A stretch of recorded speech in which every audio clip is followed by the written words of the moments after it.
High, কি অবস্থা সবার? আজকে আমি তোমাদের সাথে আমার হাতের মাছের কালিয়া রেসিপি শেয়ার করব। রান্নাটা আমি নিজের মতোই করার চেষ্টা করি। তো চলো শুরু করা যাক। এখানে আমি মাছগুলো সুন্দর মতো পরিষ্কার করে রেখে দিয়েছি। এরপর আমি পেঁয়াজ রসুনগুলো একটু বেটে নেব। রান্নায় টাটকা মশলা ইউজ করলে রান্নায় একটা আলাদা মজা আসে। এরপর রেসিপিতে আমার একটু টক দই লাগবে, এজন্য আমি টক দইটা ফেটিয়ে নিচ্ছি। এরপর মাছগুলো একে একে ভেজে নেব। মাছগুলো সাবধানে ভাজতে হবে যাতে ভেঙে না যায়। এরপর কড়াইয়ে পরিমাণ মতো তেল দিয়ে এখানে পেঁয়াজ কুচি দিয়ে দিচ্ছি। পেঁয়াজটা ব্রাউন কালার হয়ে আসা পর্যন্ত একটু ভেজে নেব। এরপর এখানে হলুদ গুঁড়া, জিরা গুঁড়া, ঝালের গুঁড়া সবকিছু দিয়ে নিচ্ছি। এগুলো দিয়ে আবারও মিক্স করে নেব।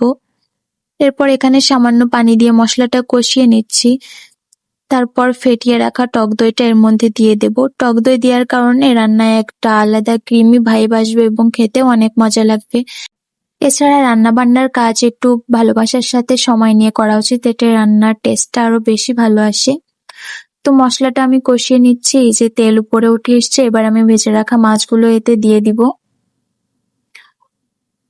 মাছগুলো দেওয়ার পর আবারও কিছু সময় জাল করে নেব। এরপর পরিমাণ মতো পানি দিয়ে একটু হালকা হাতে নেড়ে দেবো যাতে মাছগুলো ভেঙে না যায়।